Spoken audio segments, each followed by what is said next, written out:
Hey everyone, hope you guys are enjoying Monster Hunter in whatever fashion you're choosing to play it as. And today I wanted to go over a couple of more interesting quotes that we got directly from Ryozo Tsujimoto, the producer and lead producer, of course, of the Monster Hunter franchise, as a Gamer Braves put out a relatively in-depth interview with him from Gamescom Asia, held just a few weeks ago, and they finally provided a full English translation for it. I'm going to be leaving a link in the description below for you guys to check it out if you're so interested. A few days ago, I put out a whole video talking about some of the things that he was hinting regarding the next mainline Monster Hunter game, and today we're actually going to be talking about some of the things that he spoke specifically about new monsters and how they not only choose which monsters are going to be appearing in what game, but also what decisions go about designing said monsters. And at the end of the day, he ends up teasing some of the ideas that they have specifically for what the next Monster Hunter game will have. So once again, huge shout out to Vincent L. Link in the description below for Gamer Braves article where they got plenty of questions asked with this producer. And in this video, I'm just going to focus specifically on the one where he's talking about new monsters, because I think this is a really interesting topic, especially for those players who are looking to see what will be coming next. And one of the questions they ask him: Monster Hunter is considered a pioneer of hunting action games. Many games have tried and follow up in the footsteps since 2004. After all these years, Monster Hunter is still standing at the top of this genre. What is the key to a success for this genre? Ryozo Tsujimoto mentions that, as everybody knows, Monster Hunter releases are a kind of constant stream of games every couple of years. This is one of the key components for still being a popular after all these years. The love and the treat that the development team has for the franchise, and everybody constantly wanting to put out new content and new games throughout all these years.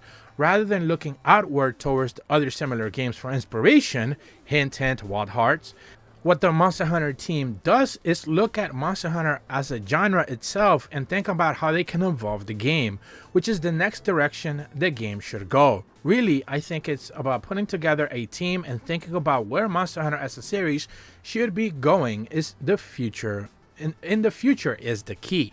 So essentially, they're not gonna ever try to copy anything other, let's say, Monster Hunter adjacent type games are trying to do it, like again Wild Hearts, but instead they are trying to forge their own path. Now, it can be said that of course new ideas are always interesting, but other games, certainly some of the ideas that, for example, again, I don't want to mention it for the third time, but some of the ideas the Wild Hearts did present were good enough that they could have potentially made their way into the next Monster Hunter game, but again, maybe not necessarily something that they're willing to add just right away. And definitely when it comes to monsters, that is something that they should be considering, because Wild Hearts did have some really interesting monsters at heart. When speaking to monsters, though, they do get into one of the really interesting questions here when they talk about monsters' popularity and how they decide which monsters are going to come back. They ask Ryozo Tsujimoto, how do you decide which monsters to bring back for each Monster Hunter game? What is the decision-making process like? For example, why do you choose Gyarados to return for Monster Hunter as for Rise among other candidates? Ryozo Tsujimoto mentions that one factor, of course, is monster popularity. We're going to circle back to that in a second. But that is not all. One of the most important things to consider when thinking about which monsters to bring back is to kind of strike a balance from the entire game. For instance, the timing. Does it make sense for that monster to come back at this time? Also, does that monster fit in general with the general theme and the scheme of the game? Is there an actual good balance of monster types that appear in the game because there's so many monsters to choose from? If the team just brought back everything that is popular, then it would not be a great balance. That is the reason why, for example, Gyarados, it became back in Monster Hunter Rise, because it will balance the game out.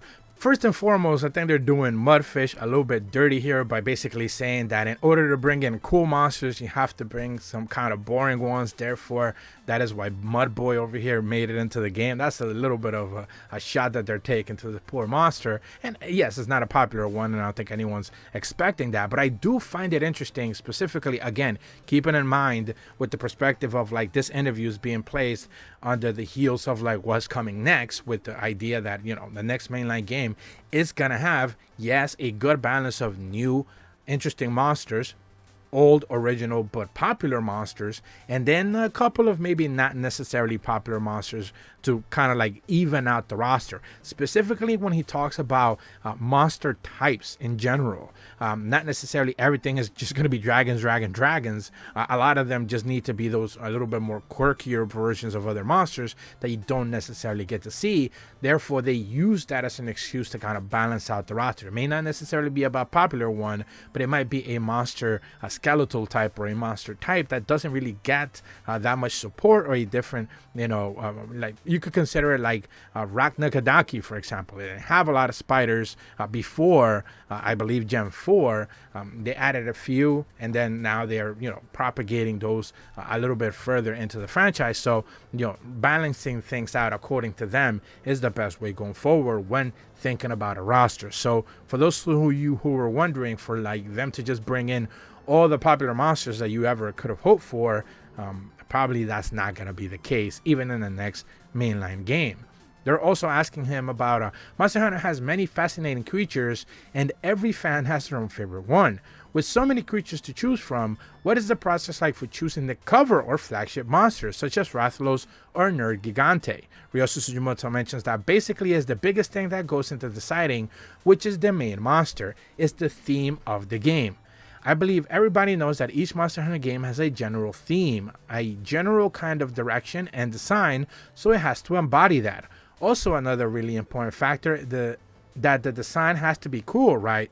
So it has to scream that this is the main monster when you see it, it basically. So really, the main monster is always going to reflect the general worldview of the title, the ecology that is being featured in the title, and also the design that will reflect certain parts of the story, callbacks to the story, and whatnot. So in essence, what I think he's trying to say here is that every monster that is going to be a flagship has to be not just a powerful monster, because of course it has to embody something significant, but also it needs to be a monster that is going to stick to people's minds, a monster that is going to be one of those popular ones at the end of the day. I think that Sunbreak with Malzeno, and certainly Primordial Malzeno towards the back end of all of the DLC, did a fantastic job. I've seen a lot of love for Primordial Malzeno as of late, a lot of shading when it comes to basic Malzeno, but at the end of the day, of course, it's the same monster, and it is one of those properly well designed ones. Even Magnamalo, to some degree,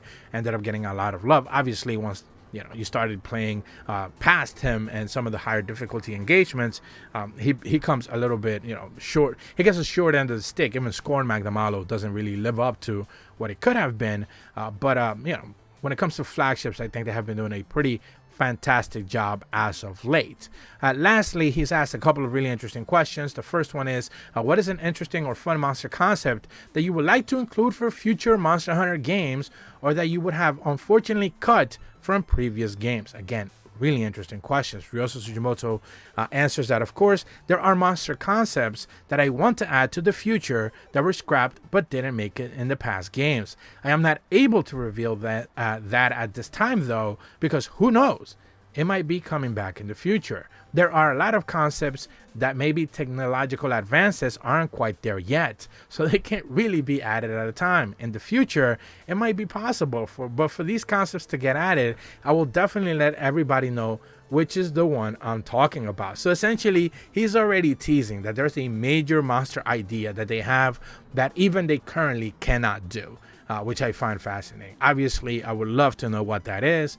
My guess would be one of those gigantic kaiju type battles. They've come close to trying to do that multiple times with massive monsters. If you have played, probably, I don't know, I'm guessing Final Fantasy 15 did the same thing, but certainly 16 did, with the big summons battles that you have. Imagine a couple of hunters trying to take down a titan in that regard. Like, it would be a massive, fight, and probably almost an unwinnable fight, it would look like, based on the scale of those type of fights, which is why Final Fantasy is able to get with fast action gameplay and all sorts of tricks that Monster Hunter wouldn't be able to try to get to, because it's trying to be a little bit more grounded. So for them to hint at some bombastic fights and engagements that they just simply cannot even perform with the current specs that you see on PC, Series X, and of course PlayStation 5, it's interesting for them to just basically say like, we're gonna have to wait in the future for some of these over the top ideas that they have. And the last question, of course, is just a really quirky and interesting one that I think a lot of players I saw talking about in social media. He's asked, are there any specific monsters or creature designs that you find particularly fascinating? And Ryozo Tsujimoto once again confirms his love for Kazu by stating that it's his favorite and is a bit gross, but also very cute. Anyone who's seen Kazu in previous games, he's talked about it before. He just likes that weird dragon creature, and a lot of fans also seem to love it as well, so it shouldn't come to too much of a surprise. Once again, I'm going to be leaving a link in the description below for the Gamer Braves article where he spoke, Vincent L. spoke with Monster Hunter producer Ryozo Tsujimoto about the future of the Monster Hunter franchise. If you're brand new to my channel, though, be sure to leave a like and subscribe, hit the bell to receive notifications when the videos go up, and as always, thank you so much for watching. See ya!